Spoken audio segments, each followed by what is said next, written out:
As a next speaker and organizer, I will announce right now that we start.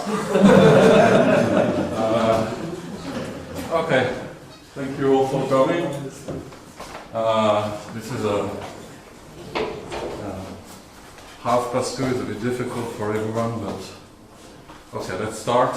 And I will try to be as fast as possible because I have some things to say. This is based on a personal work. There's a version of it in archive, but it's not complete. Basically, I was dealing with a very special case, and recently I found some techniques to extend this. So basically, the thing is that I had to assume some divergence-free assumptions with no reason except that the proof worked in this case. Okay, so I'm going to try to convince you, but it's going to be at the end, so be patient, that there is a small link with harmonic analysis. In any case, I'm going to do basically PDEs, so I think that's pretty much in the topic anyway, so more or less. Okay, so.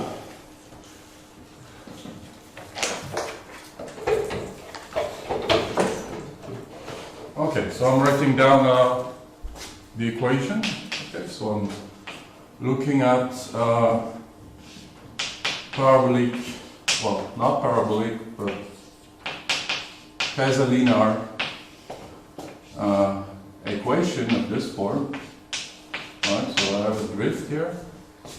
I use this type of differential notation. And throughout the talk, I will use Einstein's summation convention, right? And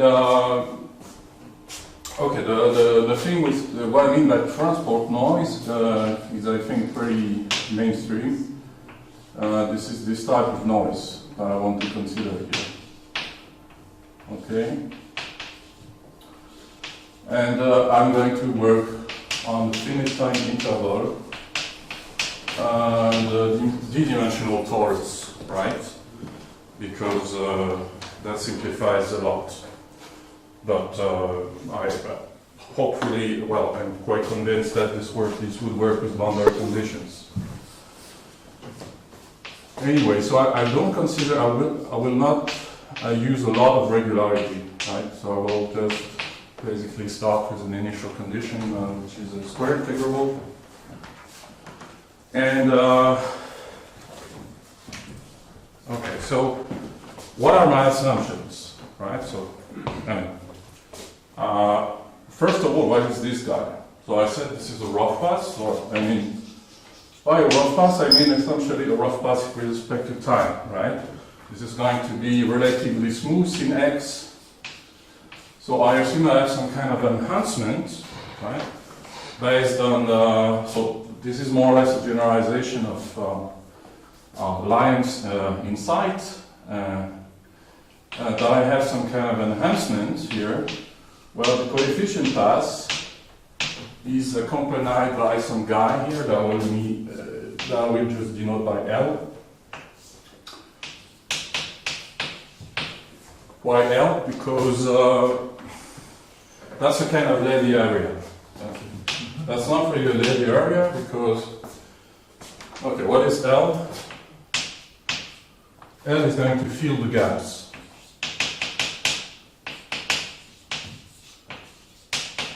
So that's not clear at all, but what I mean by that is I have some kind of two-parameter object, which is a vector, and it's going to fill the gaps because it's going to allow us to give meaning to this equation, because as you know, this, when this is rough, this is singular, so there is no canonical meaning to this equation. So you have to put additional data in the problem to make sense of this. And as a matter of fact, when X is smooth, L should be thought of as the following quantity, namely, I consider the iterated integral of X with with itself, and I take spatial derivative. So if x is, particularly if x is independent of x, if capital X is independent of x, this is going to be 0, so I will only need this. Alright? Okay, so when you look at such equation, you can. Alright, so, sorry. So, okay, so. First assumption.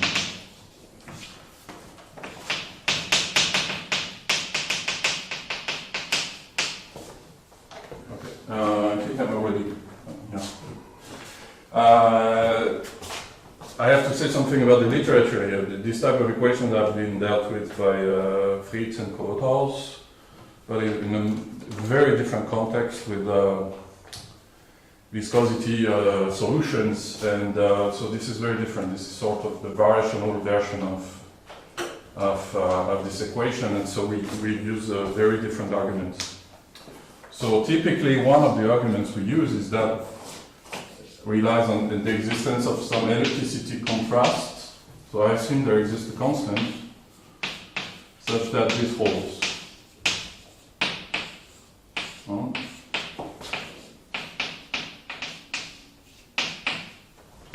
Okay, so this is assumption. And I also assume for convenience, this is actually only needed in uniqueness. Well, I assume that this is C1. So this is C1 of R, right, on the solution. What are my assumptions on X now? Well, my assumptions on X now, I'm not going to give a lot of details because I assume X, as I said, is enhanced. Right? So I have an object like this, and I assume some kind of geometricity of X, by which I mean that these type of pair objects, they come with a topology, with a natural p-variation topology. Typically, this is going to be a p-variation on this guy and p/2 variation on this guy, because this guy is of order 2, basically. So there is a topology, and geometric means that for this topology, I can always approximate my X boldface with a sequence. And this sequence is a sequence of smooth paths. So the particular for smooth paths, I really have this. Right, so I can really think of L as providing the value of this guy.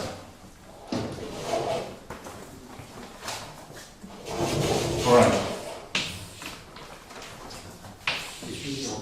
You have a path for every x, so it's a path in the space of functions. I mean, yeah. Basically, so basically you have to think of x as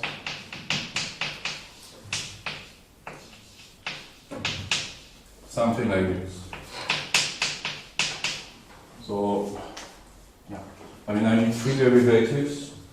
This is the I'm working in solid spaces, okay? So this means we have 3 bounded derivatives. It is probably not optimal, but I will discuss that later. Why are you thinking of U in solid spaces? Because if you're in divergence form, the natural thing is that U gets distorted by A. I know you've made AC1 here, but I was basically wondering why you make AC1. Maybe it's the same story. Surely this is not naturally... You don't expect smoothness in the solutions to an equation of divergence form. You expect smoothness of A times U. Yeah, so basically, my solution will have some kind of regularity. There will be square integrable in time with value in some energy space. Typically, the solution is going to satisfy this. Because the ellipticity condition here guarantees that I can control the energy of this, I can control this energy in this equation. I have an a priori estimate on this energy. But okay, what's the meaning? So the meaning, of course, here I've written absolutely nothing. I've just written a formal equation. So the idea in rough pass is basically not always the same, but more or less what you want to do is you want to use a sort of Taylor expansion for what it means, what this equation means. So let's see. So if everything was smooth, then I would say that when I integrate,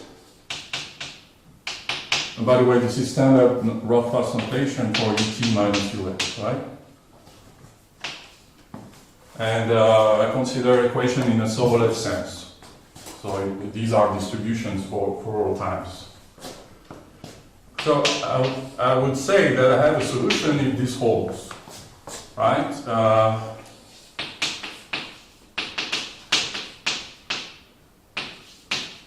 J of u times dr is the time integrator, and I will subtract here. And I will say that, okay, so I can just add and subtract. So this is us, this is xr, I integrate over r. And what I do is just a simple trick. Just add and subtract. And what I'm going to do is I'm going to reuse the equation. So I'm going to use the equation twice. In order, I'm going to insert the equation here, right?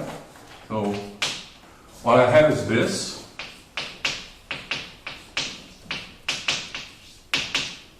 So u does not depend on r here.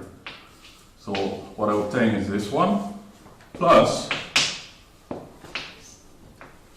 and now you have to believe me, I'm not going to go into details. So basically,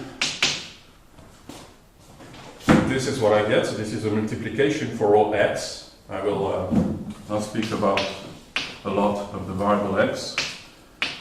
I have a double derivative, and what I have here is the guy that's supposed to fill the gaps. And you see now why, because it pops up here. Okay. So this is, in some sense, this is a second order operator. And so you see here what I would like to call the Levy area in this case. It only shows up here at a lower order. This is a consequence of geometricity. Because if you have in geometricity you have some symmetries. So basically, if you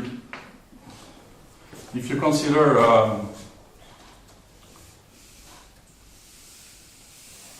okay, so if you perturb the value, you can think of it as a prescribed value for the double integral of x, right? And the geometry tells you that here only only the symmetric part of x will play a role because of Schwarz's theorem that says that you have this property. So basically, if you perturb this value by any antisymmetric matrix, then you won't see it at the level the order 2 of the equation, which explains why this geometricity is important here. Because if you do not assume geometricity, you would have some bad terms here, like negative Laplacians or that type of stuff. And this can happen in real life, because when you think of the Brownian motion equation, so this equation is known to be ill-posed if you do not assume something on the coefficients. And this is because of this reason that if you understand the equation at the Ito sense, this is not a geometric equation, but instead this is going to be a sort of parabolic equation with a wrong sign. So okay, so this was a small discussion. I don't think this is going to be important in the sequel. Okay, what I do now,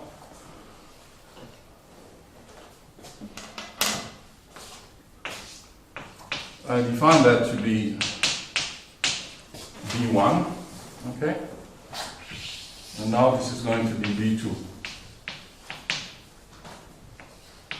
So these are differential operators. This is order 1, this is order 2. Okay, and it was observed by Gubinelli and Bayer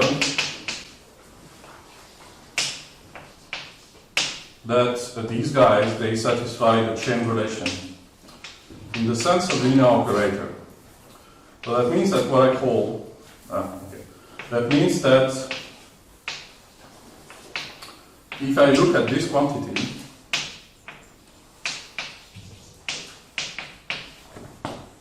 then I have in operator sense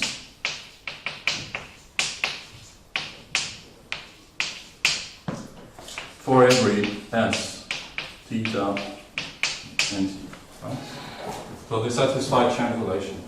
So this is a key observation because now this more or less tells you that this is a good thing to do because you look at some sort of non-commutative generalization of rough paths, namely you replace, you have a linear operator, so it's totally natural to mentally replace what plays the role of coordinates by linear operators. And this is indeed the good thing to do because with this definition you can have nice a priori estimates. So typically you can show, thanks to this nice a priori estimate, you can show results of existence and uniqueness, but also thanks to rough path robustness you can show Wong-Zakai type results. Alright, so theorem 1, there exists a solution. Okay, so I haven't defined a solution, I'm sorry.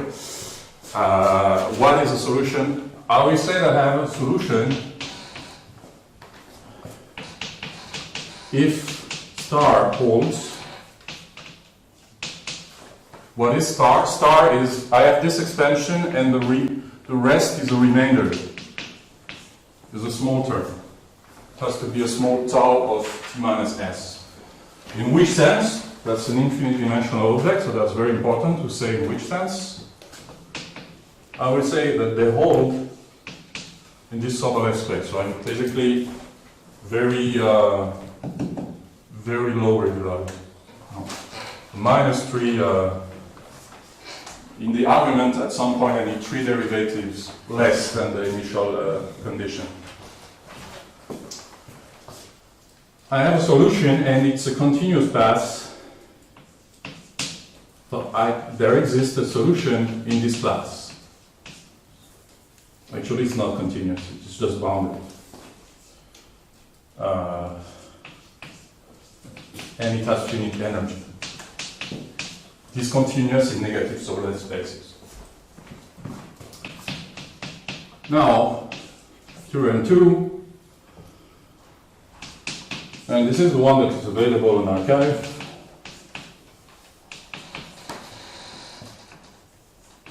If I assume the divergence of x is 0,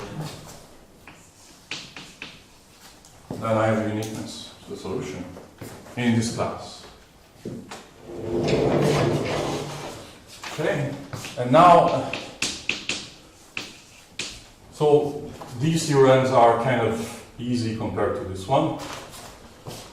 This one states that, okay, I don't want this is not very natural. But instead I will assume, as before, that for each t, I'm in this solid space, so this is just to remind you, but I will add that the divergence is also in W3 infinity, which is an improvement. And if you know a little bit about transport theory, you kind of feel now that it has a sort of transport flavor. Because in the theory of the invariance, then you have conditions on the vector fields, and you have to assume something. The divergence has a very specific role, and you have to control the divergence in a different way than the vector. And typically you have to assume more regularity at this level. So, but okay, maybe I will discuss later why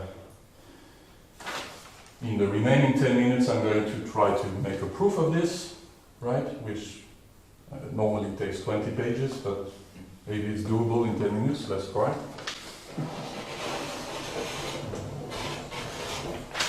And later I can explain you why this is in fact actually this equation that you see here. I'm going to say something provocative, but this equation that you see here it's not something you could think of as a parabolic equation perturbed by noise, perturbed by transport noise, right? You may think this is it, but the reality of this equation is that in fact this is a transport equation perturbed by some nonlinearity here. And this you can see by a scaling argument. If x was a fraction of Born motion, then you would see that the natural rescaling of the equation makes this nonlinearity vanish when you look at small scale. So this is indeed a transport equation. And that might explain loosely why you have to assume these kind of things here.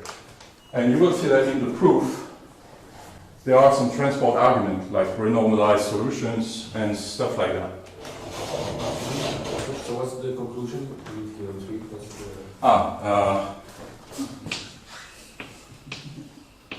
Uniqueness. Uniqueness holds. Oh, sorry. Sorry. I have to assume more regularity.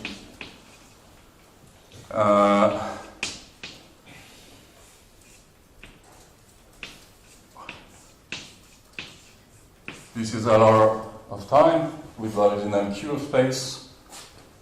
And there is something depending on the dimension here, which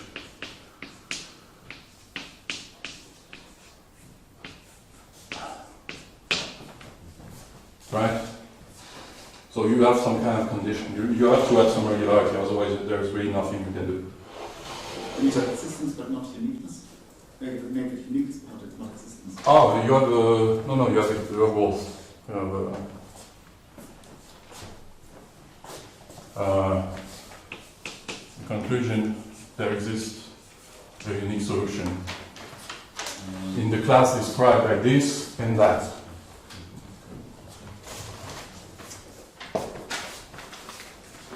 Okay, so I said I had 10 minutes to prove the theorem, now I have 5. Yeah, and so now we will have a little bit less. So, you were saying, is this last theorem deterministic? Yeah. So everything is deterministic here, okay? And so this L also depends deterministically on X, and you don't assume any extra control on L? Is this the case? Yeah, no, I have to say this is well, okay. Yeah, okay. This is a. You're right. This is a scam. Actually, I was thinking this. So on L, at the level of L, I have to assume this. So L is already taken a derivative of. It is already a derivative type of guy. Because yeah, L is already taken. So it makes sense that you have to impose this W2. Okay, but this is really the condition that makes the whole thing work. And by the way, I was already assuming this here and here. Okay? Thank you for your... So L doesn't depend on T. Sorry? Does L depend on T? L is a 2-parameter type of quantity. And L represents some kind of Levy area, which is given when X is smooth from this quantity. It is X dependent, of course, this is multiplication. So what does W2 infinity then mean? The W infinity means, for all ST. For all ST, this is a 2-parameter path with values in W2 infinity. Then it probably also want the norm is uniform bound. Of course, you have to, okay, I realize I haven't even stated the main assumption of the talk, which is that it can only work, all of what I said doesn't work if you don't assume at least that you have some other regularity in time with values in your state space here. And you have to, so similar for L with 2-parameter version. So I'm going to write it. This is a 2-parameter holder space.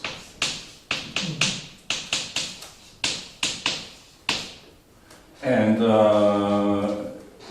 okay, then alpha has to be bounded below by 1/3. Okay, so this is, this 1/3 explains, or roughly speaking, why you can only consider the 2 first levels in this Taylor, generalized Milstein-Taylor expansion, right? You have to consider a Taylor expansion at the level which is roughly speaking 1/alpha.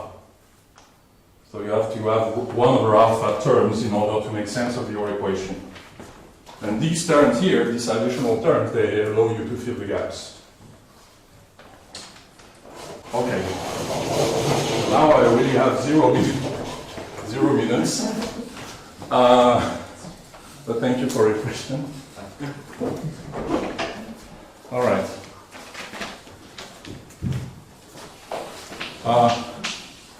Okay, first existence. Okay, existence. How can I obtain existence? Existence is kind of easy, kind of. How do I show existence? I show that the square of the solution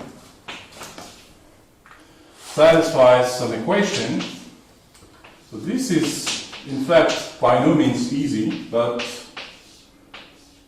we already did it in some previous papers, and now we start to get used to. Yeah, so this is,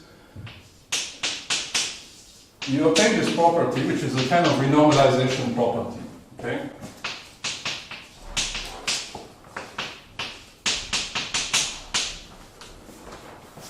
So this is u squared t of x minus u squared s of x. All right, and this holds. So now the scale has changed a little bit. It's an L1 type scale because you take a square. So you're going to assume this holds in this sense, right? So I changed the t here.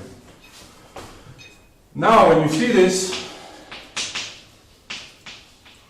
is a kind of renormalization property. So renormalization is a property in transport theory that basically asserts that when you have a solution of a transport equation, then all the functions of all the reasonable function of this solution are going to be themselves solution of the same equation.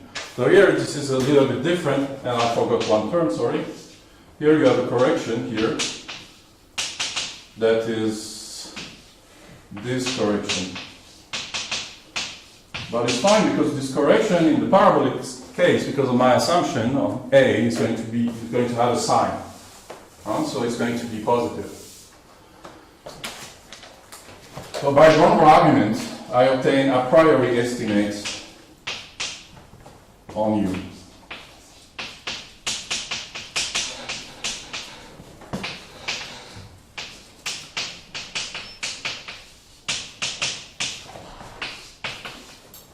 Okay? And then I use the geometricity property. So how do you control the right-hand side?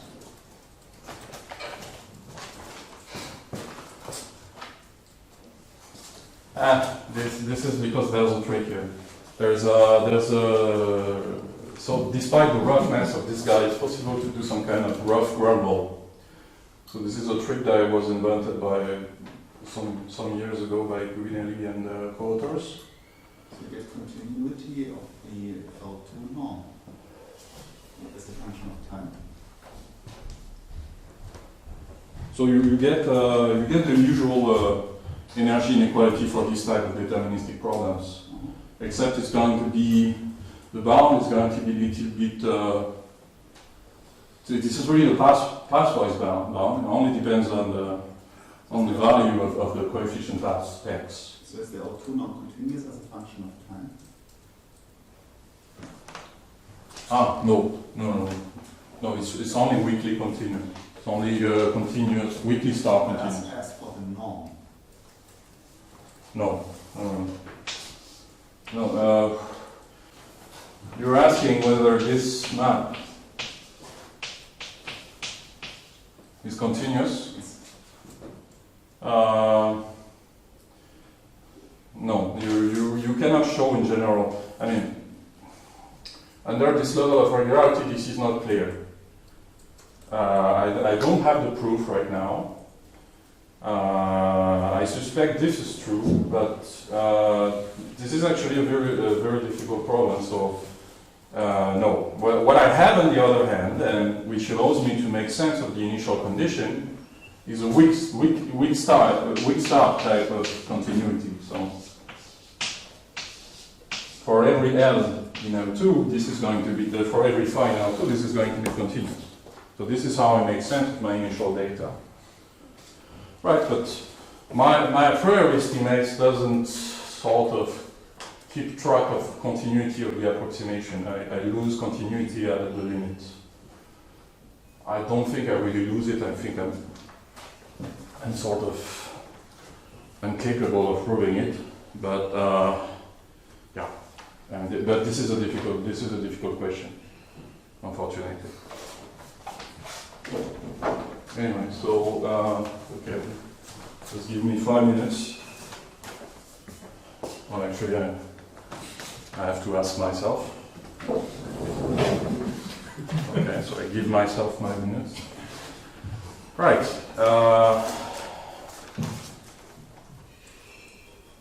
So uniqueness is more challenging. Uniqueness. What's the idea?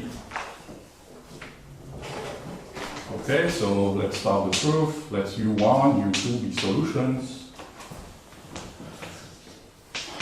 Let V be the difference. Okay, my equation on V is the following.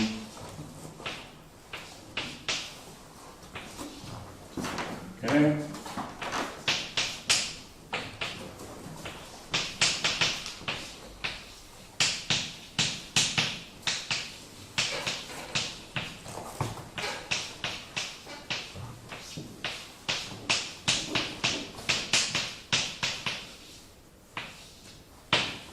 Okay.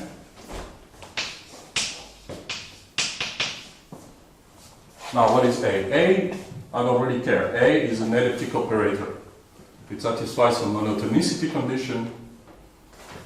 So A typically, I think, is A of U1 gradient. This is A. I consider it as fixed. And now there is a trick. There is a trick which is to look at dual problem. So let M be the solution of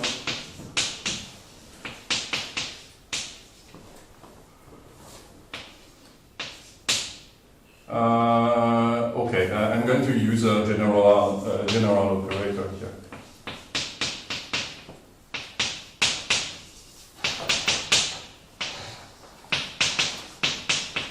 So this is a backward problem. So I fix the initial data 1 at capital T. So there is a trick here. And now I have a product formula.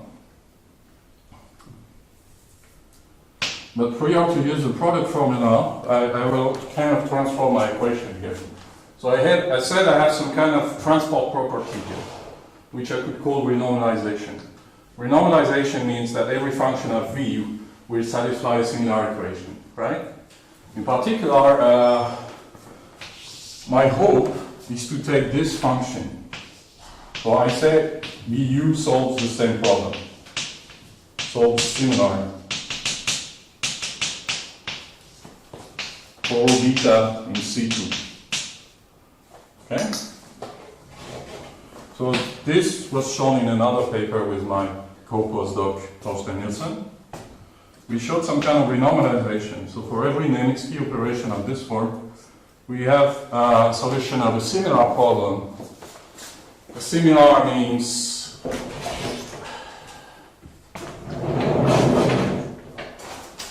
something like this.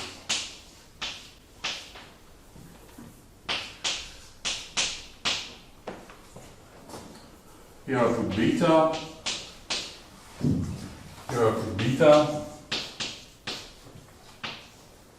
And what do I put here? Beta seconds. Okay. So this is true. This is true, and this uses some kind of Moser iteration. I mean, the proof is quite long, actually. But okay, I have this renormalization property. Now the trick is, if I want to show that V is 0, I want to apply some kind of Gromval argument. And for this type of Gromval argument, the better norm that I could use is the L1 norm. Why? Because 1 is a good number. 2 would be exaggerated. 2 there would be some losses. 1 is the optimal thing you can hold. Okay, this was probably not clear, but I want to use the modulus function, which is not C2, right? So now if I do that, I obtain some kind of equation on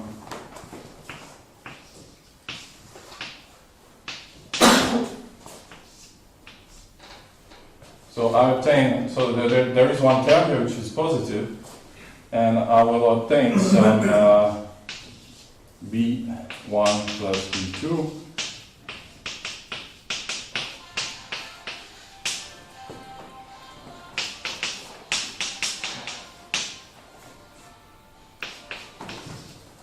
and there is some flux term here.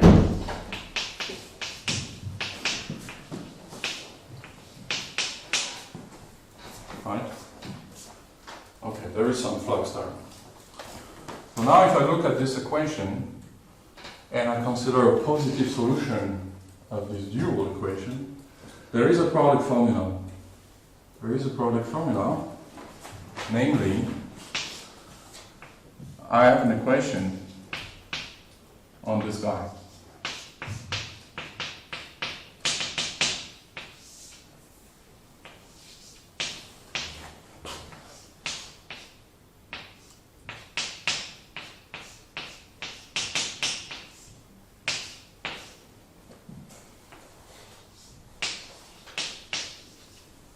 So I have an equation. So this choice of dB star here kills the noise, actually. It kills the noise, and I end up with only a drift here.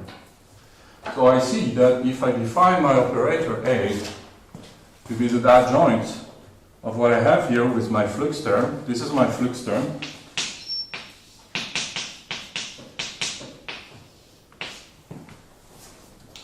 I see that actually I would have this inequality, right? It's going to be less than 0. Then, to show that V equals 0, only remains to show that M is positive. So I'm not going to prove this, of course. I'm just going to say a few words. You can show that M is positive by Moser-type iteration arguments. So basically, you linearize M, you subtract 1 to M, and you do some kind of transform. And this transformation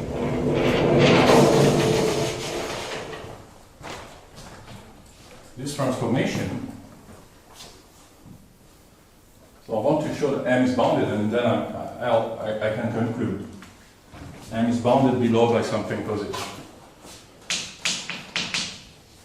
Well, I will omit the details here, because I don't have time anyway.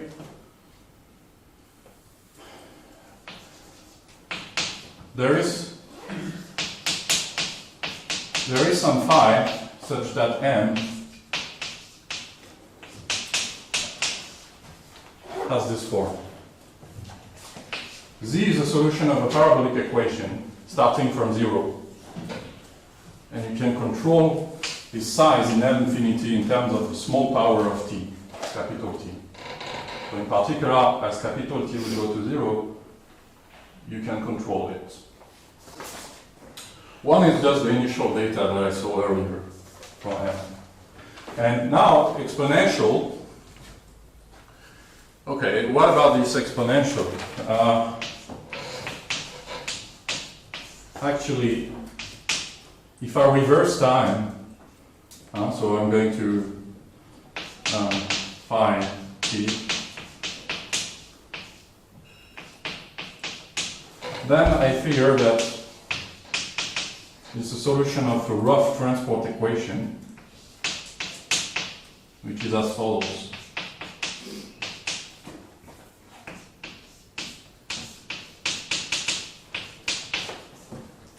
And here you see something interesting. I assume first that x, divergence of x is 0, and then I did some kind of arguments, I did some reduction, and then I find some kind of transport equation. Transport equation that I need to have bounds.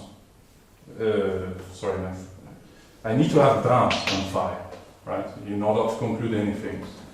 Especially I need to have moment bounds.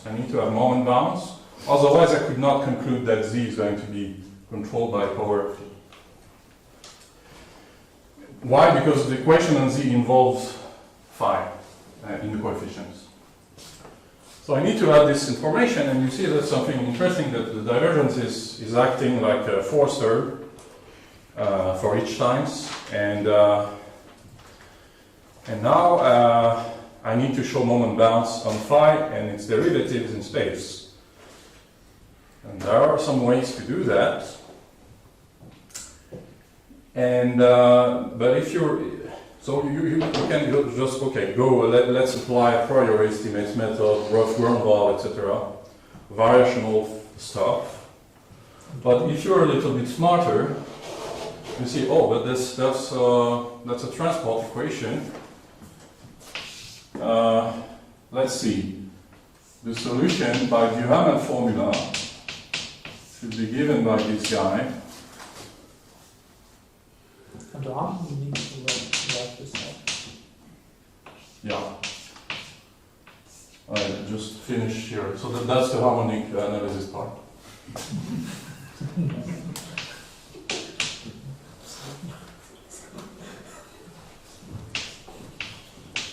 So that, my formula isn't quite true. I assume time and space are separated. So xt doesn't depend on time, doesn't depend on x.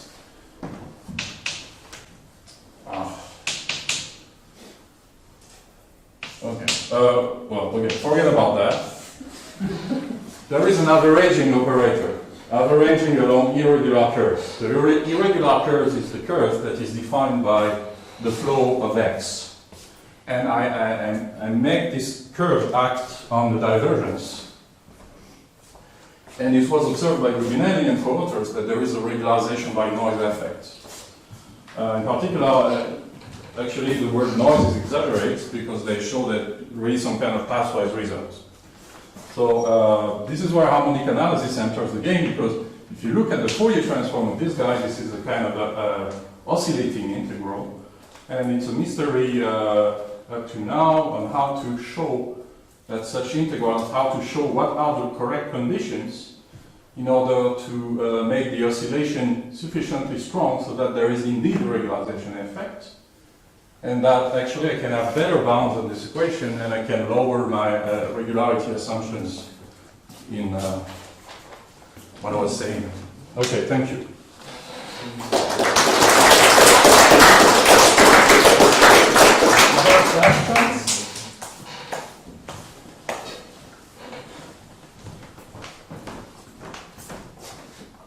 Yes? Do you need this gradient condition in theorem 2? No. No, theorem 2 is for the same class here, for the same class.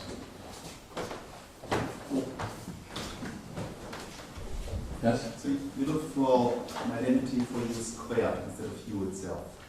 Yes.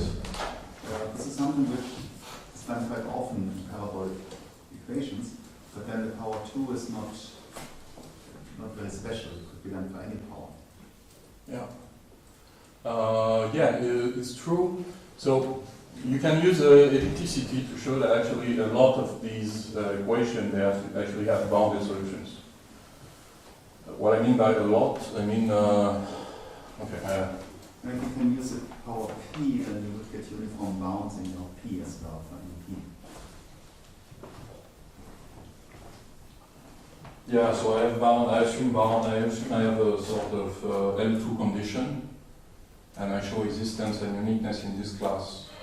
But indeed, if you start with better, if you assume in the theorem that we're in P, then there is some kind of LP a priori estimates that you can show using some sort of renormalized using actually the modulus to the P. But yes, this is indeed possible.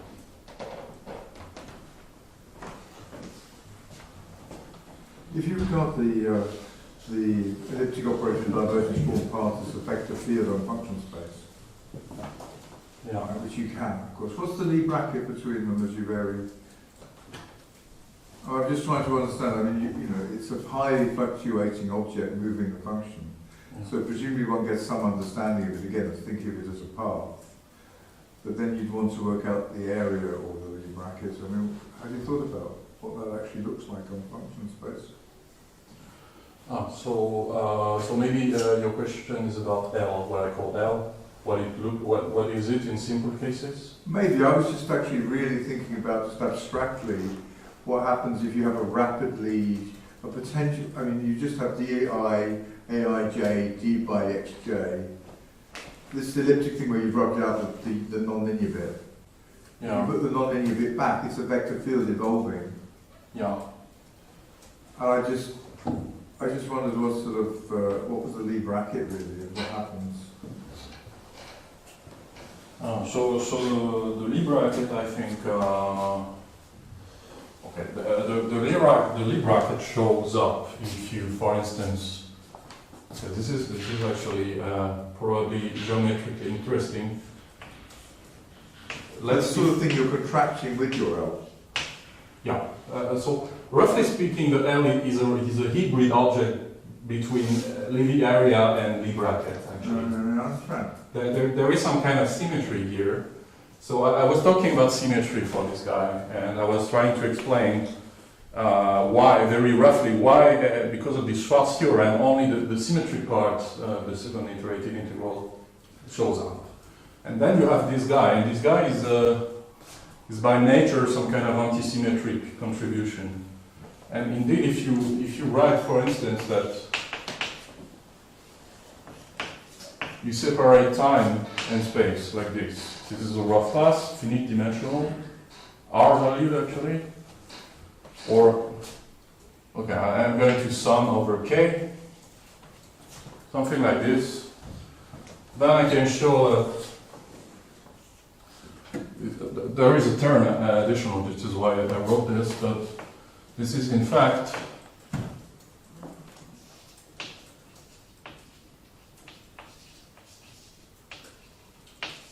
there is the Lie bracket times the Levy area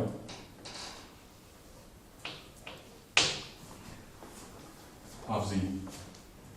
So it's really some kind of a mixed object. So the L stands for Levy and also for Lie, in a sense.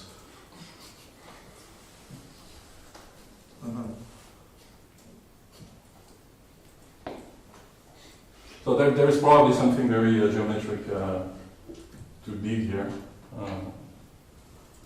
But indeed, in simple example, there is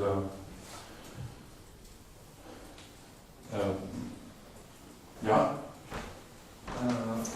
On the fact that you said, I mean, I don't know, it's another question, I don't know if you wanted to add something to the previous one or... No. Okay. You said that this is actually sort of a transport equation perturbed by nonlinearity. Yeah.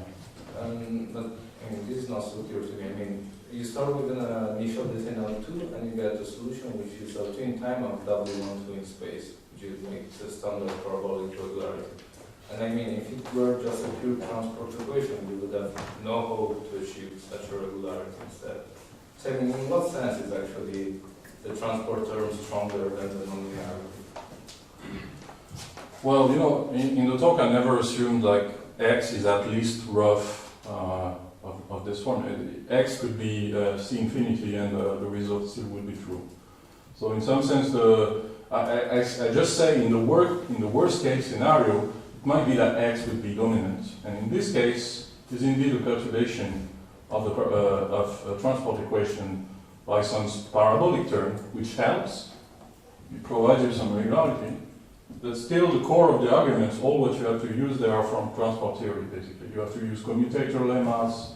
This you see in the computation. This is very natural. And so, I mean, I guess when I say this, be careful when I say such things, because, I mean, okay, it's a way of giving you a flavor. I'm not saying that indeed by the theory of regularity structure, this is hypercritical, whatever. You know, I'm not saying something very, how to say, well defined. I mean, just roughly speaking, this is a transport equation, right? And there are some heuristics arguments for that. Let me sort of put it in this way. I mean, if there were no linearity, is there any method or any theory in the proof to still achieve such a regularity like L2 in time, W1 in space? I suspect yes, by this, if you assume some kind of roughness, there is an averaging effect. Well, but the averaging is only after the average in time, right? Yeah, so you might be able to improve regularity, you know, in a sense. This I'm not a specialist, but yeah, I mean, let's maybe discuss later, because we're already kind of super late here. So.